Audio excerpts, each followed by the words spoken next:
सज्जनों, इस वीडियो में श्री लक्ष्मी देवी के प्रकट होने की कथा बताई जा रही है। ये कथा विष्णु पुराण के प्रथम अंश में है। जो भाई बहन श्री लक्ष्मी देवी की कथा को सुनेगा, उसके घर में, व्यापार में, नौकरी में कभी भी दरिद्रता नहीं आएगी। सदा श्री देवी की संपन्नता रहेगी। स्वयं श्री लक्ष्मी देवी ने वरदान देते हुए कहा है, जो स्त्री पुरुष मेरी कथा आदर पूर्वक सुनेगा, वह प्रातःकाल और सायंकाल इस स्तोत्र द्वारा मेरी स्तुति करेगा, उसे मैं कभी नहीं त्यागूंगी, अर्थात उसके साथ हमेशा रहूंगी। वैष्णव टीवी में आप सभी दर्शकों का स्वागत है। हमारे द्वारा बनाई गई वीडियो शास्त्रों द्वारा प्रमाणित होते हैं, जो कि पूर्णतया सत्य हैं। हमारी वीडियो बनाने का उद्देश्य आप सब दर्शकों का भला हो, वह जगत का कल्याण हो, यही हमारा उद्देश्य है। इसके सिवा कोई दूसरा उद्देश्य हमारा नहीं है। हमारे चैनल को सब्सक्राइब करें, हमारी वीडियो को लाइक करें, वह शेयर करें। धन्यवाद। लक्ष्मी जी के प्रकट होने की कथा इस प्रकार है। एक बार शंकर के अंशा अवतार श्री दुर्वासा जी पृथ्वी पर विचर रहे थे। घूमते हुए उन्होंने एक विद्याधरी के हाथों में संतानक पुष्पों की माला देखी। मांगने पर वह माला उसने दुर्वासा जी को आदर पूर्वक दे दी। उन ब्राह्मण ने माला अपने मस्तक पर धारण कर ली। वह पृथ्वी पर विचरने लगे। इसी समय उन्होंने ऐरावत हाथी पर चढ़कर देवताओं के साथ आते हुए देवराज इंद्र को देखा। देवराज इंद्र को देखकर मुनिवर दुर्वासा जी ने वह माला देवराज इंद्र पर फेंक दी। देवराज ने वह माला लेकर ऐरावत के मस्तक पर डाल दी। ऐरावत हाथी ने उस दिव्य माला की गंध से प्रभावित होकर सूंड में पकड़कर वह माला पृथ्वी पर फेंक दी। इस प्रकार माला का अपमान देखकर क्रोधित होकर दुर्वासा जी इंद्र से बोले, हे इंद्र, राजमत से दूषित होकर साक्षात लक्ष्मी स्वरूपा माला का तूने अपमान किया है, अतः मेरे श्राप से शीघ्र ही तू श्रीहीन हो जाएगा। तब इंद्र भयभीत होकर ऐरावत हाथी से उतरकर सरल हृदय मुनि दुर्वासा जी को प्रणाम व अनुनय विनय करके मनाने लगी। दुर्वासा जी बोले, अरे आज त्रिलोकी में ऐसा कौन है जो मेरे प्रज्वलित क्रोध को देखकर भयभीत न हो। सत्कर्तो, तू बारंबार अनुनय विनय करने का ढोंग क्यों करता है, मैं क्षमा नहीं कर सकता। इस प्रकार कहकर वे विप्रवर वहां से चले गए। इंद्र भी अमरावती चला गया।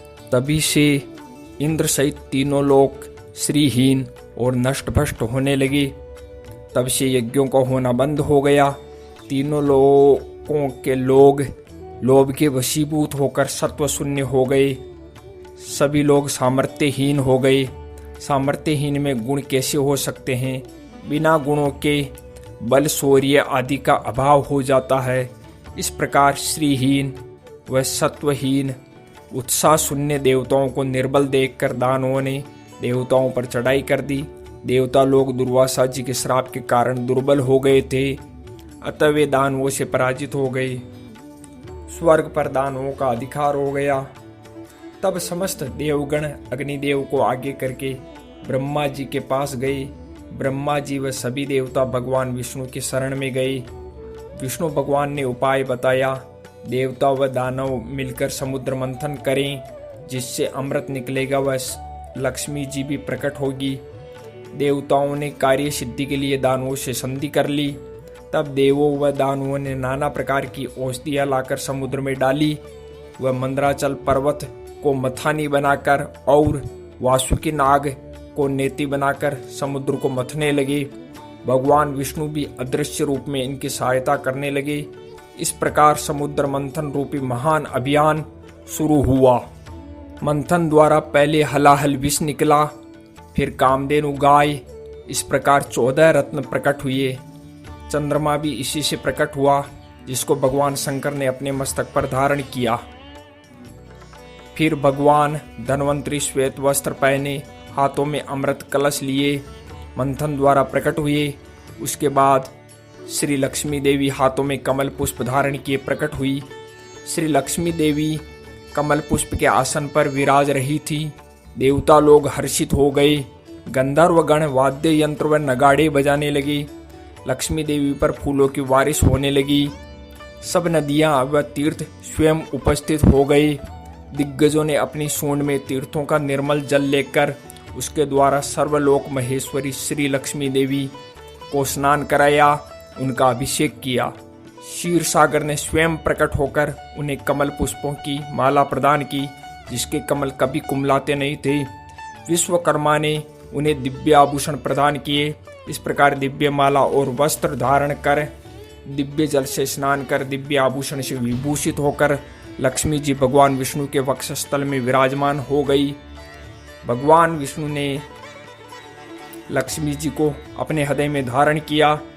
भगवान विष्णु के वक्षस्थल में विराजित श्री लक्ष्मी देवी के दृष्टिपात करने मात्र से ही देवता महान शक्तिशाली हो गए। उन्होंने अमृत पान करके असुरों को युद्ध में परास्त कर दिया।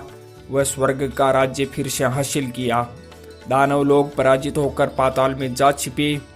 संपूर्ण पृथ्वी लक्ष्मी जी की कृपा से पूर्ववत श्री संपन्न हो गई। तब देवताओं ने पद्महस्ता श्री लक्ष्मी देवी की स्तुति की। जो स्त्री पुरुष इस कथा को सुनता है उसकी दरिद्रता नष्ट हो जाती है। जो स्त्री पुरुष प्रातःकाल एवं सायंकाल इस स्तोत्र द्वारा स्तुति करता, उस पर श्री लक्ष्मी देवी की कृपा सदैव बनी रहती है। यह लक्ष्मी देवी का ही वचन। श्री लक्ष्मी देवी की स्तुति हमारे अगले वीडियो श्री लक्ष्मी जी के प्रकट होने की कथा व स्तुति भाग 2 में बताई जाएगी।